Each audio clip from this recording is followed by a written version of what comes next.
Hi, welcome to Elocución Inglesa. Today's topic is going to be divided into two parts.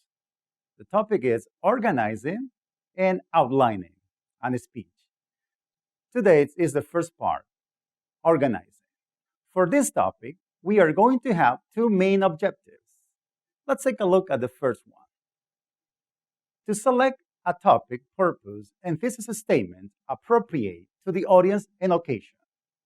And the second one is to identify and arrange the main points of your speech according to one of many organizational styles. In order to give an effective speech properly, you will need to choose a topic, a purpose, and write a thesis statement, organize and outline speech first. The first subtopic that we have here is topic, purpose, and thesis. The first main subtopic is selecting a topic. Start with a topic that you are already interested in and ask yourself the following question. Let's take a look at the first one. What important events are occurring locally, nationally, and internationally? So you can have an idea what is the current topic. The second one is what do I care about most? What is my really main interest in about that? Another question can be, is there someone or something I can advocate for, something that I would like to protect, to give my opinion, etc. The next one is, what makes me angry or happy? To feel and show an emotion or feeling that you're having. The next one is, what beliefs, attitudes do I want to share? My opinion, somebody else's opinion, do I want to persuade, appeal somebody else? And the last one is there some information the audience needs to know? Something that is happening, the court and people wants to know. So first of all, we have to formulate the purpose of the statement. That is the reason, the objective, why I'm writing this speech. A purpose statement clearly states what you would like to accomplish. Do you want to inform, persuade, inspire, celebrate, or entertain? Here we have an example about money. Let's read this example of purpose statement. To persuade my audience to use money management techniques. How to use the money, how to spend the money and save the money. So that is the purpose of my speech. For that, I will need to write something else. I need a thesis statement. This statement should include the topic and the main ideas and reflect the general purpose of your speech. Here we have an example. Remember, previously we have about money management. Here is more specific, so we can say, college students manage their money now so that they can pay off debt, improve the quality of life, and be prepared for emergencies. As you can see, we have the topic, manage their money.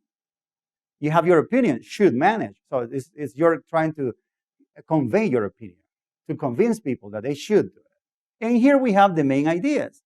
They can pay off debt, improve their quality, and prepare for emergency. So this is one example of purpose and thesis statement. Now let's take a look at the following example. So a specific purpose statement expresses both the topic and the general speech purpose in action form in terms of the specific objectives you hope to achieve. So here we go again. For instance, the bog turtle habitat activists might write the following specific purpose statement to protect the environment, specific species. It says, at the end of my speech, the Clark County Zoning Commission will understand that locating businesses in bog turtle habitat is a poor choice with a range of negative consequences. So this is the purpose. I want them to understand that idea. For that, I need to write a thesis statement. Let's see. For instance, the bog turtle habitat activists might write the following thesis statement. Let's read. Let's take a look carefully. Bog turtle habitats are sensitive to a variety of activities, But land development is particularly harmful to unstable habitats. The Clark County Zoning Commission should protect bulk tidal habitats by choosing to prohibit business from locating in these habitats. As you can see, here are the purpose and the intention that you have to protect. So you have to try to convince people that they don't have to construct something in there. So I hope that you have now a better idea that you need a purpose and a thesis statement. Now let's move on. So to write the body of your speech, you need to concentrate with main points. What are main points? The key pieces of information or arguments contained within the talk or presentation. These are what your audience should remember from your talk. And these main points should range from 3 to 5 main points, not to be too long. The second is subpoints. For every main point, you have subpoints. They support main points by offering up examples, statistics, facts, anecdotes, and other information that contribute to the audience's understanding of the main point.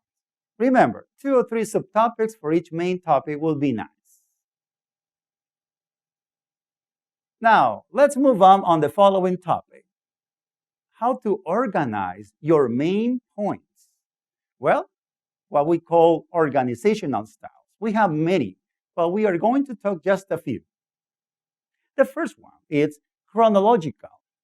Main points are delivered according when they happen. It could be traced on a calendar or a clock. So it means time, sequence of events. Arranging main points in chronological order can be helpful when describing historical events to an audience. Let's take a look here one example of Oprah Winfrey.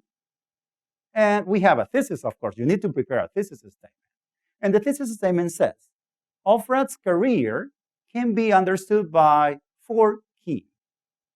So here is number 1, in life stages. The number 1 says, Oprah's childhood was spent in rural Mississippi, where she endured sexual abuse from family members. This is the beginning. There is a second one that it says, Oprah's early career was characterized by stints on local radio and television networks in Nashville and Chicago.